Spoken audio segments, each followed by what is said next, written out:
how to hard factory reset your Acefast AceFit air conduction earphones back to their factory default settings. You're going to want to do this as a troubleshooting step if these earbuds are not connecting to your device, or if they keep disconnecting, or if they seem to be stuck connected to the wrong device, or anything like that, or just as a troubleshooting step.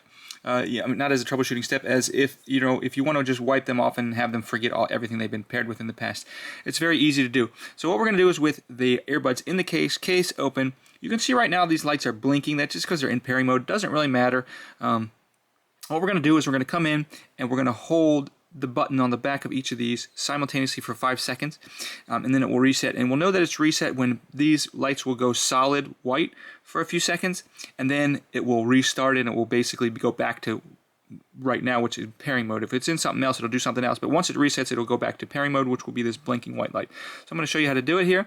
I'm just going to come in and I'm going to press and hold, and I'm just going to keep holding until those lights go solid for a few seconds. There it goes, it's solid, and back to blinking. So now I'm done. I can go ahead and set these up as a brand new set of earbuds. If you have any questions, don't hesitate to ask me, and if you're interested in these, I will put a link down in the comments below.